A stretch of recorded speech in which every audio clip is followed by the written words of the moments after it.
Hello friends, welcome to Nehal pharmacy education. इस video में हम बात करेंगे नर्वस टिश्यू के बारे में। जैसा कि हम जानते हैं, ह्यूमन बॉडी में टोटल 4 टाइप की टिश्यू प्रेजेंट होती हैं: epithelial tissue, connective tissue, muscular tissue and nervous tissue. तो इस वीडियो में हम नर्वस टिश्यू को डिटेल में देखेंगे। Nervous tissue consist of 2 type of cell. Nervous tissue में मेनली 2 तरह के सेल प्रेजेंट होते हैं। एक न्यूरॉन्स जो कि मेन सेल है, जिसको हम नर्व सेल भी कह सकते हैं। दूसरा है neuroglia, they are the supporting cell. ये नर्वस टिश्यू है जो कि नर्वस सिस्टम बनाती है, और नर्वस सिस्टम है जो कि बॉडी के दूसरे सिस्टम को रेगुलेट करती है। तो ये नर्वस टिश्यू 2 तरह के सेल से बनी है, न्यूरॉन्स एंड न्यूरोग्लिया। जो न्यूरॉन्स है उसकी एक स्पेसिफिक कैरेक्टरिस्टिक है, वो है इट पोसेस इलेक्ट्रिकल एक्साइटेबिलिटी। तो ये एक्साइट हो सकते हैं। इसका मतलब क्या होगा इलेक्ट्रिकल एक्साइटेबिलिटी का? That is they have ability to respond to a stimulus and convert it into an action potential. तो न्यूरॉन्स किसी भी स्टिम्युलस के सामने रिस्पोंड कर सकते हैं। स्टिम्युलस क्या है? तो कोई भी एक्सटर्नल या इंटरनल फैक्टर जो नॉर्मल होम्योस्टेसिस कंडीशन से डिफर करता हो, वो है स्टिम्युलस। तो ये न्यूरॉन्स स्टिम्युलस को रिसीव करके उसके सामने रिस्पोंड कर सकते हैं, और ये रिस्पॉन्स को कन्वर्ट कर सकते हैं इलेक्ट्रिकल पोटेंशियल में या तो नर्व इम्पल्स में। और ये नर्व इम्पल्स या एक्शन पोटेंशियल क्या है? It is an electrical signal that propagate और travel along the surface of membrane of a neuron.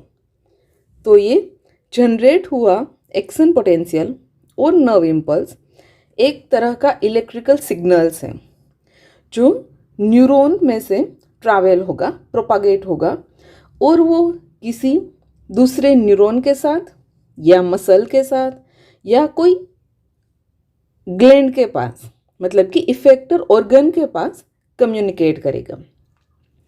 तो न्यूरॉन्स किसी भी स्टिम्युलस में के सामने रिस्पोंड करके इलेक्ट्रिकल सिग्नल जनरेट करेगा, उसे प्रोपागेट करेगा और दूसरे न्यूरॉन के साथ या तो इफेक्टर ऑर्गन, मसल्स या तो ग्लैंड के साथ कम्युनिकेट करेगा। ये न्यूरॉन्स के कुछ यूनिक फंक्शन हैं, जैसे कि सेंसिंग। तो ये सेंस कर सकता है बॉडी में किसी भी तरह का, अगर इंटरनल और एक्सटर्नल स्टिम्युलस की वजह से किसी भी तरह का डिफरेंस आ रहा है, तो उसे सेंस करने का काम करेगी न्यूरॉन्स। फिर थिंकिंग, ये सोच सकता है। रिमेंबरिंग, याद रख सकता है इंफॉर्मेशन को, वो सालों साल याद रख सकता है। Then it control the muscular activity. तो जो skeletal muscle and smooth muscles हैं एंड कार्डियक मसल, उसकी एक्टिविटी को कंट्रोल भी कर सकते हैं। जैसे कि स्केलेटल मसल की लोकोमोटर एक्टिविटी है, तो वो भी न्यूरॉन्स है जो रेगुलेट करेगा। साथ ही में जितने भी ग्लैंड्यूलर सिक्रेशन है, तो ग्लैंड्स एक्सोक्राइन या तो एंडोक्राइन हो सकती है, ये दोनों तरह की ग्लैंड्स के सिक्रेशन को भी रेगुलेट करने का काम करेंगे न्यूरॉन्स। तो जैसे ही हम जानते हैं कि नर्वस सिस्टम बॉडी के दूसरे प्रोसेस, दूसरे फंक्शंस को, दूसरी सिस्टम्स को कंट्रोल करेगी। तो इसी वजह से न्यूरॉन्स है जो कि मसल एक्टिविटी को कंट्रोल करेंगे, ग्लैंड्यूलर सिक्रेशन को भी रेगुलेट करेंगे। दूसरे जो सेल है नर्वस टिश्यू के, वो है न्यूरोग्लिया। इसमें जो ग्लिया का मतलब है वो ग्लू टाइप होता है। तो ये न्यूरोग्लिया न्यूरॉन्स के साथ एकदम नज़दीक से अटैच होते हैं और उनको एक साथ अटैच करके रखते भी हैं। ये न्यूरोग्लिया सपोर्टिंग सेल हैं। दे provide the support, nourishment and protect the neuron. ये काम क्या करेंगे? जो मेन सेल है न्यूरॉन, उसको सपोर्ट करने का, उसको नरिशमेंट प्रोवाइड करने का, न्यूट्रिएंट प्रोवाइड करने का एंड प्रोटेक्ट करने का। साथ ही में neurons maintain the homeostasis in the interstitial fluid that bathes them.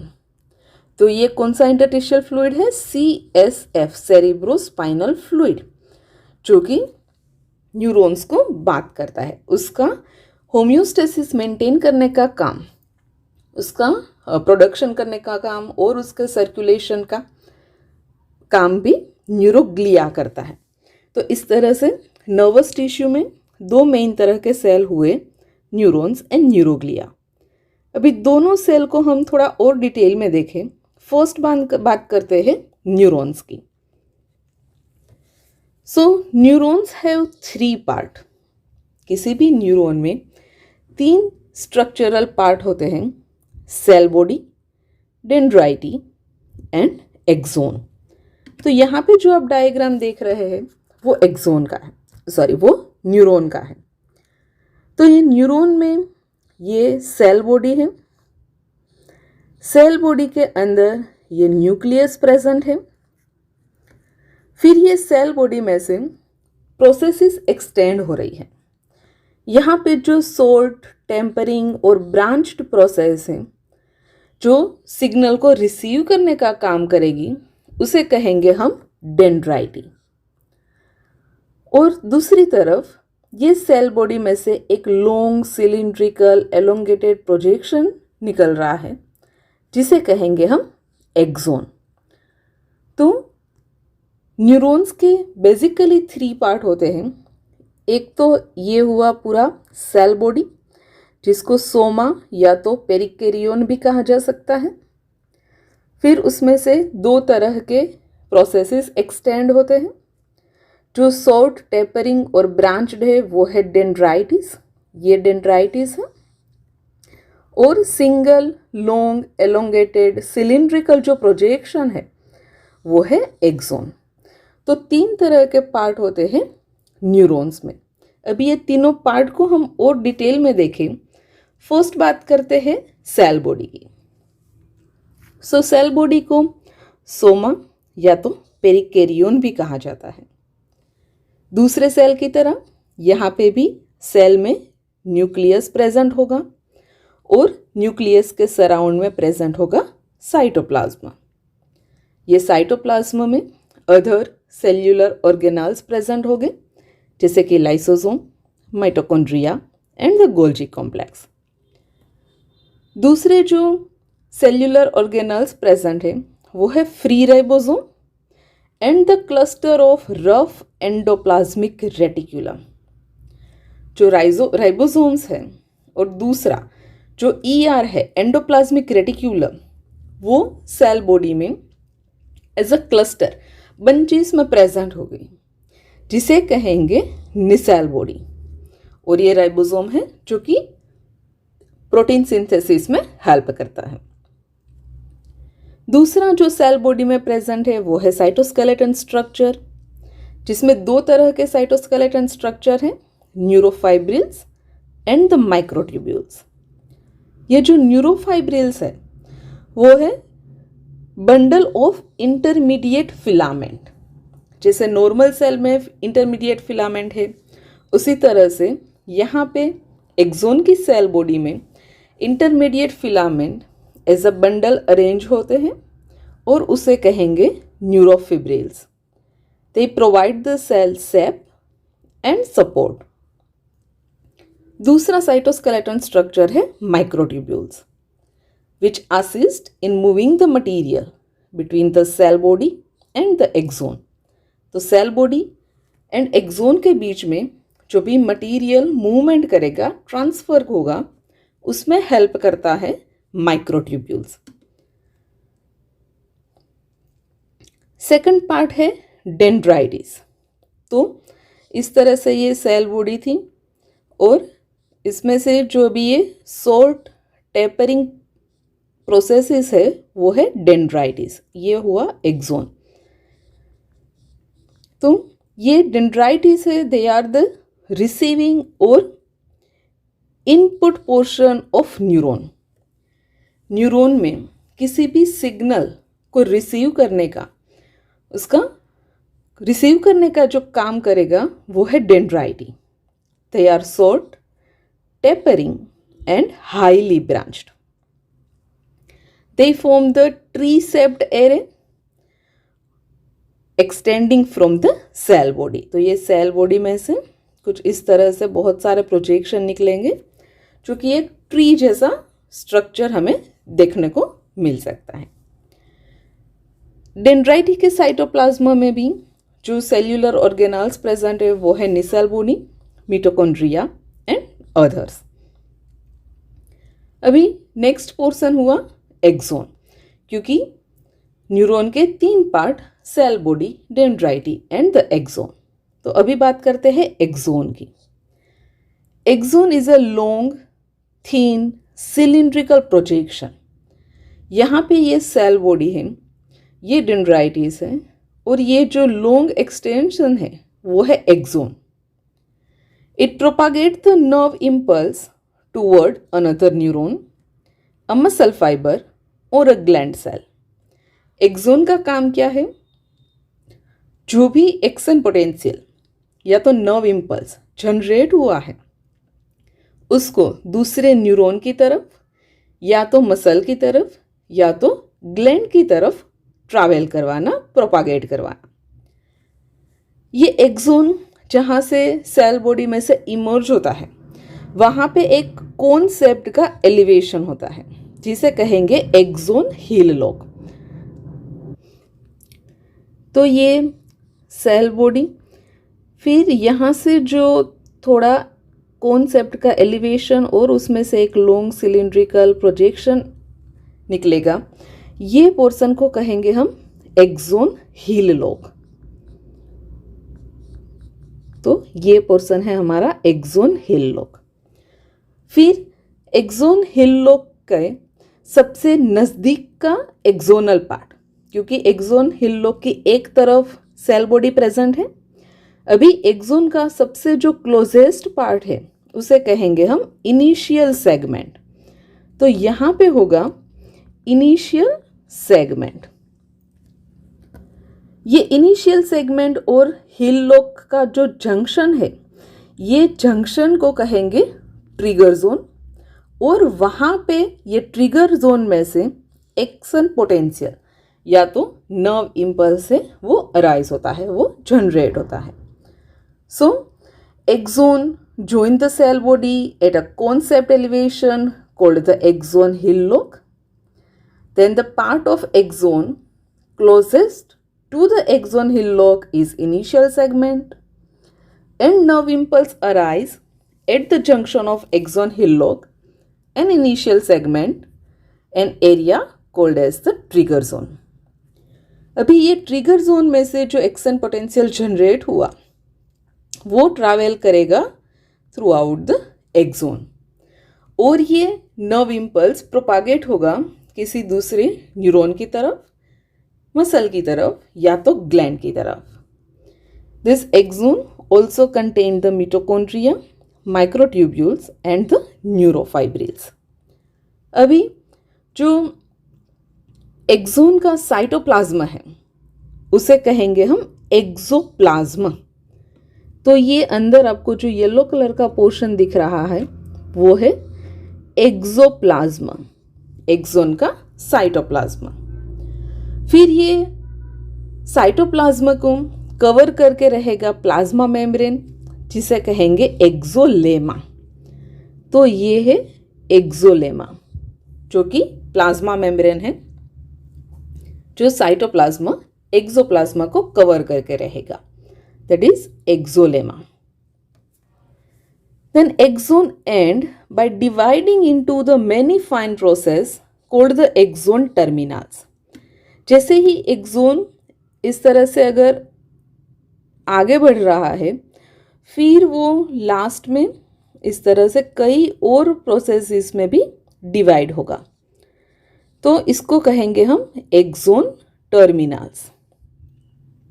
ये एक्सोन टर्मिनल का भी सबसे एंड पार्ट है, वहाँ पे ऐसे बल्ब सेल का कुछ स्वेलो पोर्शन होगा जिसे कहेंगे सिनेप्टिक एंड बल्ब, या तो उसमें होगा स्ट्रिंग ऑफ स्वेलोन बम्प। तो स्ट्रिंग मतलब कि एक धागे जैसा, रस्सी जैसा स्वेलोन बम्प होगा जिसे कहेंगे वेरिकोसाइट्स।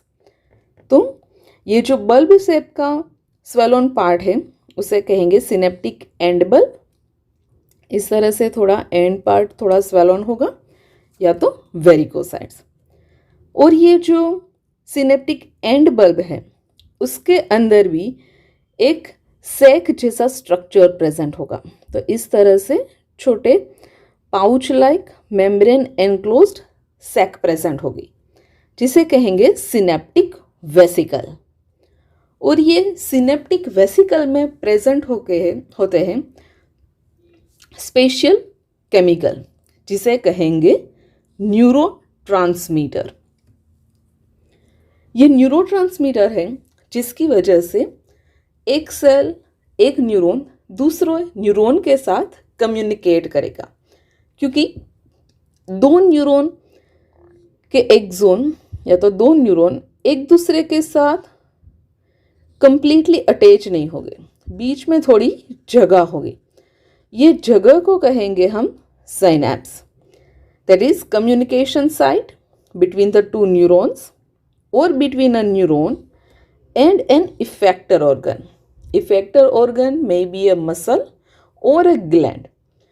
तो जहाँ पे एक न्यूरॉन दूसरे न्यूरॉन के साथ या तो एक न्यूरॉन दूसरे मसल या तो दूसरी ग्लैंड के साथ कम्युनिकेट करते हैं, वो पॉइंट को कहेंगे हम सिनैप्स। तो इस तरह से एक्सोन में जो साइटोप्लाज्मा है वो है एक्सोप्लाज्मा, प्लाज्मा मेम्ब्रेन है वो है एक्सोलेमा, उसके जो एंड पार्ट है उसे कहेंगे एक्सोन टर्मिनल। टर्मिनल के एंड पार्ट में स्वेलो पोर्शन होगा जिसे कहेंगे synaptic end bulb and the varicosities. Synaptic end bulb के अंदर पाउच लाइक सैक्स प्रेजेंट होगी, उसे कहेंगे सिनेप्टिक वेसिकल। वेसिकल्स के अंदर प्रेजेंट होगा केमिकल जिसे कहेंगे न्यूरोट्रांसमीटर, जैसे कि एसिटाइलकोलिन है, डोपामाइन है, सेरोटोनिन है, ये सब क्या है, न्यूरोट्रांसमीटर है। और साइनेप्स एक ऐसा कम्युनिकेशन पॉइंट है जहाँ पे दो न्यूरॉन या तो एक न्यूरॉन एंड एक मसल या एक न्यूरॉन एंड एक ग्लैंड एक दूसरे के साथ कम्युनिकेट करते हैं। देन ये जो एक्सोन है, कई सारे न्यूरॉन्स के एक्सोन के ऊपर भी एक लेयर प्रेजेंट होता है। जैसे कि ये एक्सोन है तो कई सारे एक्सोन के ऊपर भी एक लिपिड एंड प्रोटीन से बना हुआ मल्टीपल लेयर का कवर प्रेजेंट होता है जिसे कहेंगे हम मायलिन शेथ। ये मायलिन शेथ है जो एक्सोन को इलेक्ट्रिकली इंसुलेट बनाती है, मतलब कि जो इलेक्ट्रिकल सिग्नल्स एक्सोन में से प्रोपागेट हो रहे हैं उसको वो स्प्रेड नहीं होने देती। तो ऐसे एक्सोन जिस पर ये मायलिन शेथ प्रेजेंट है, मायलिन शेथ क्या है, multiple layer of lipid and protein. तो ऐसे एक्सोन जिस पर ये मायलिन शेथ प्रेजेंट है उसको कहेंगे मायलिनेटेड न्यूरॉन। तो ये मायलिनेटेड न्यूरॉन है। ये मायलिनेशन का काम क्या होगा, it provide the electrically insulation. तो ये इलेक्ट्रिकल सिग्नल्स को, नर्व इम्पल्स को स्प्रेड नहीं होने देता। साथ ही में it increase the speed of conduction. जितनी स्पीड से एक्शन पोटेंशियल ट्रैवल हो रहा है उसको भी वो इंक्रीज करेगा। तो जो भी न्यूरॉन जिसके पर मायलिन शेथ प्रेजेंट है उसको कहेंगे मायलिनेटेड न्यूरॉन। तो ये मायलिनेटेड न्यूरॉन है। और ऐसे एक्सोन जहाँ पे मायलिन शेथ प्रेजेंट नहीं है, एब्सेंट है उसे कहेंगे अनमाइलिनेटेड न्यूरॉन। ये माइलिन से बनती कैसे है, कौन बनाता है? तो जो न्यूरोग्लिया है वो न्यूरोग्लिया सेल माइलिन सेथ बनाती है। जैसे कि पेरिफेरल नर्वस सिस्टम में ये माइलिन सेथ बनाते हैं neuroglia, that is Schwann cell, and central nervous system में ये माइलिन सेथ बनाती है न्यूरोग्लिया ओलिगोडेंड्रोसाइट। तो इस तरह दो तरह के एक्सोन हो गए, माइलिनेटेड एंड अनमाइलिनेटेड। नेक्स्ट है क्लासिफिकेशन ऑफ न्यूरॉन। तो न्यूरॉन को हम उसके स्ट्रक्चर के हिसाब से, क्योंकि न्यूरॉन्स में स्ट्रक्चरल डाइवर्सिटी प्रेजेंट है, अलग अलग स्ट्रक्चर्स प्रेजेंट होते हैं, उसके हिसाब से भी डिवाइड कर सकते हैं, साथ ही में उसके फंक्शन के हिसाब से भी, क्योंकि कई न्यूरॉन्स है जो इन्फॉर्मेशन को पेरिफेरल ऑर्गन में से सेंट्रल नर्वस सिस्टम तक लाते हैं, या तो कई न्यूरॉन्स हैं जो सेंट्रल नर्वस सिस्टम की इन्फॉर्मेशन को पेरिफेरल ऑर्गन तक ले जाते हैं। तो ये इन्फॉर्मेशन कौन सी डायरेक्शन में कन्वे हो रहा है उस हिसाब से हम उसको फंक्शनली डिवाइड कर सकते हैं और उसका स्ट्रक्चरल क्लासिफिकेशन कर सकते हैं according to the number of process emerge from the cell body. Cell body में से कितने प्रोसेस एक्सटेंड हो रहे हैं उस हिसाब से तीन तरह के न्यूरॉन्स हो गए, multipolar neuron, bipolar neuron and the unipolar neuron.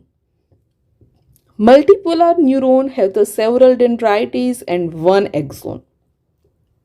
तो ये मल्टीपोलर न्यूरॉन है, यहाँ पे ये सेल बॉडी है, इसमें से बहुत सारे डेंड्राइटिस निकल रहे हैं और सिंगल एक्सोन है।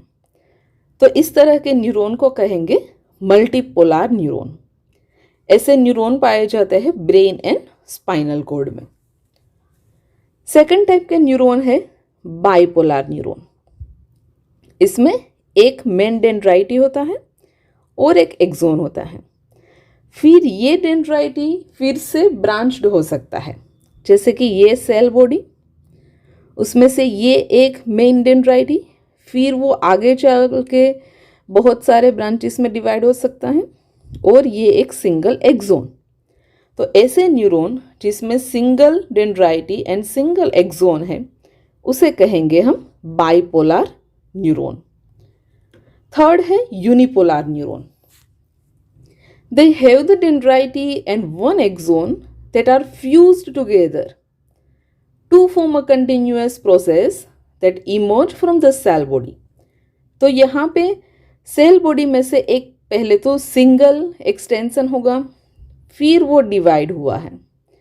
तो इस तरह से ये डेंड्राइटी और ये एक्सोन दोनों प्रोसेसेस पहले फ्यूज हो गए, फिर वो सेल बॉडी के साथ अटैच होंगे। इस तरह के न्यूरॉन को कहेंगे हम unipolar neuron.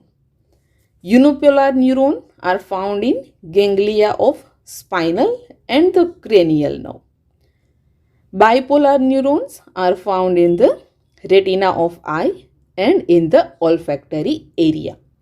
So as per structural diversity, neurons are three type: multipolar, bipolar and the unipolar.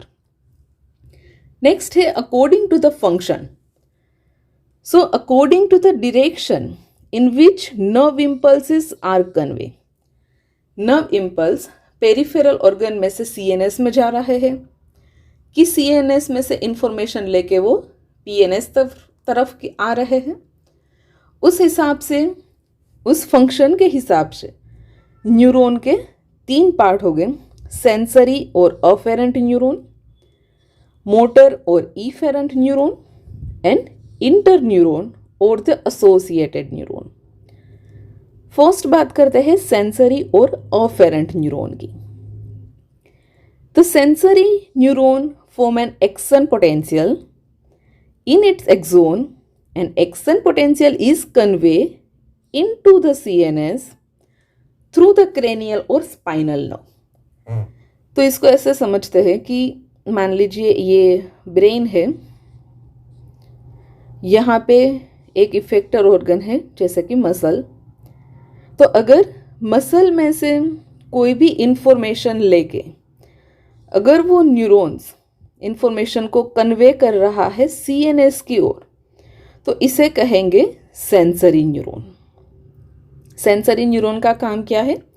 Effector organ में जो भी चेंजेस हो रहे हैं उसको सेंस करना, आइडेंटिफाई करना, एक्शन पोटेंशियल जनरेट करना और उसको कन्वे करना सीएनएस तक। तो इस तरह के न्यूरॉन को कहेंगे सेंसरी या तो अफेरेंट न्यूरॉन।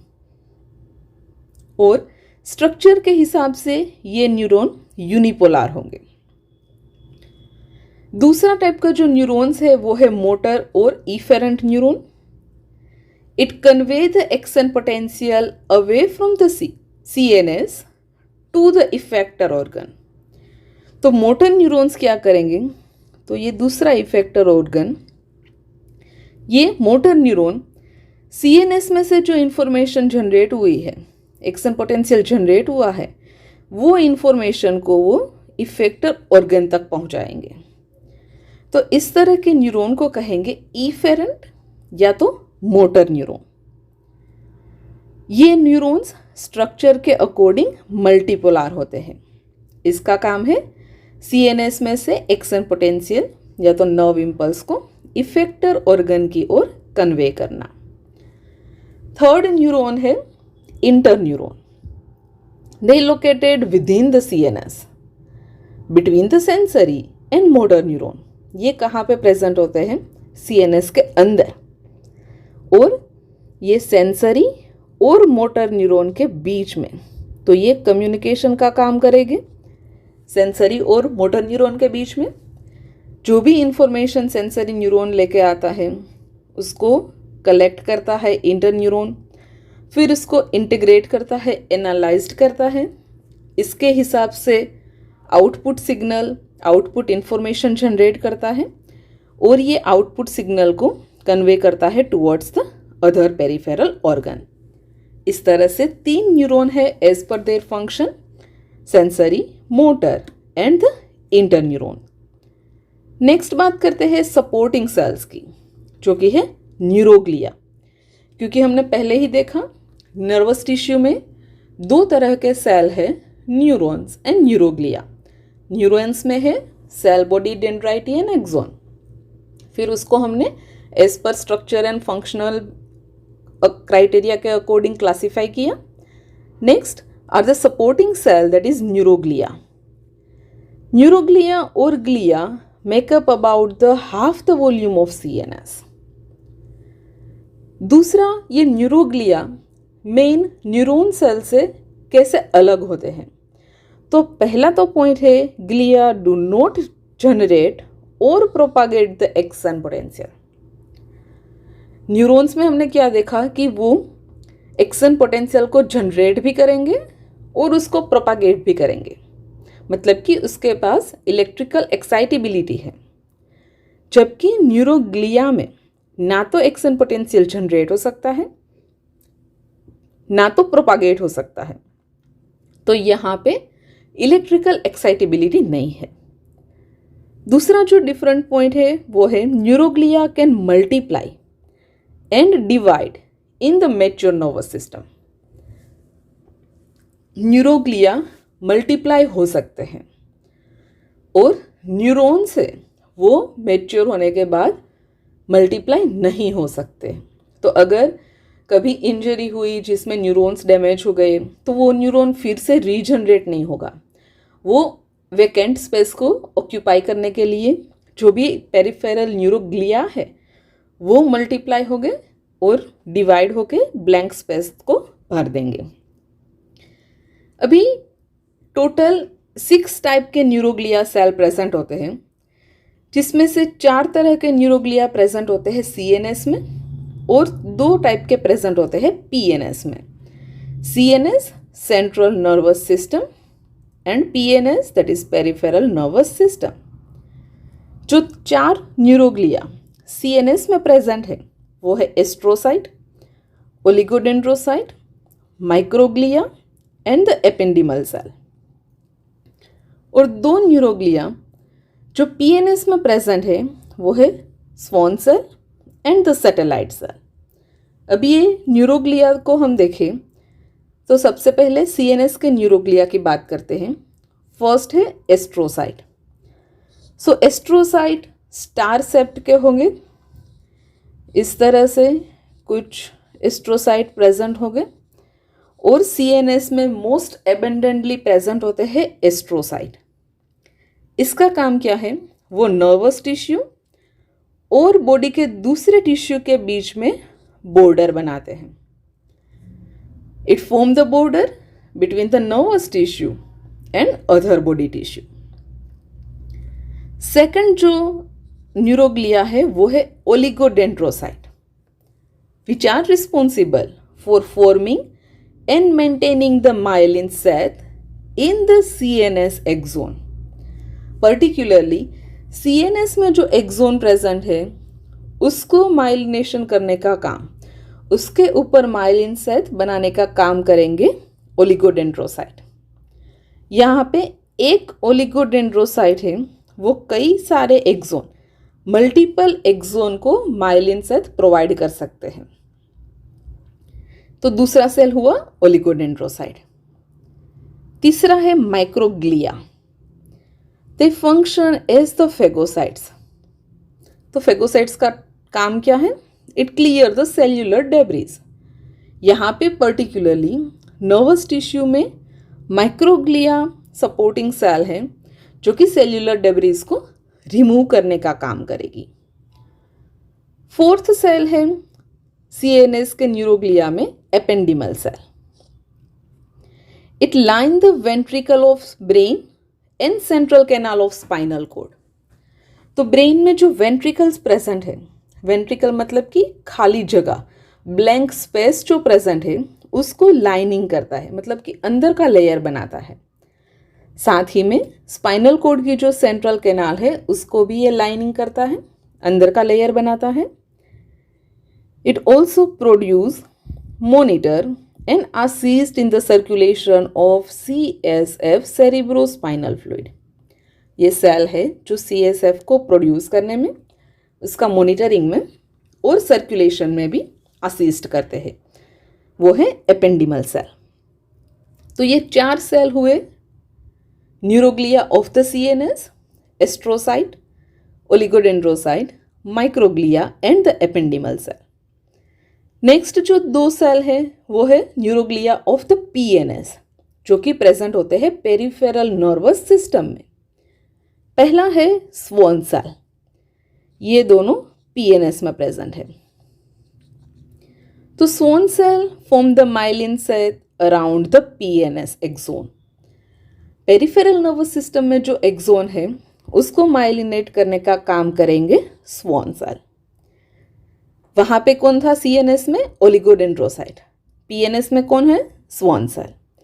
ओलिगोडेंड्रोसाइट एक सेल कई सारे एक्सोन को माइलिनेट कर सकते हैं, पर PNS में एक स्वॉन सेल एक सिंगल एक्सोन को ही माइलिनेशन करेगा, एक सिंगल एक्सोन के ऊपर ही माइलिन सेट बनाएगा। दूसरा जो सेल है वो है satellite cell. They are the flat cell present surrounding the cell body of the neuron of PNS.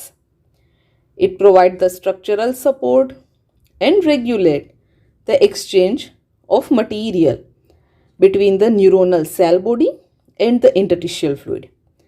Cell body और इंटरस्टिशियल फ्लूइड के बीच में जो भी मटेरियल का एक्सचेंज हो रहा है उसको रेगुलेट करेंगे और स्ट्रक्चरल सपोर्ट प्रोवाइड करेंगे टू द PNS एक्सोन। तो इस तरह से ये वीडियो में हमने नर्वस टिश्यू के बारे में डिटेल में देखा। Thank you friends. अगर ये वीडियो आपको अच्छा लगे तो please like, share and subscribe Nehal pharmacy education. Thank you.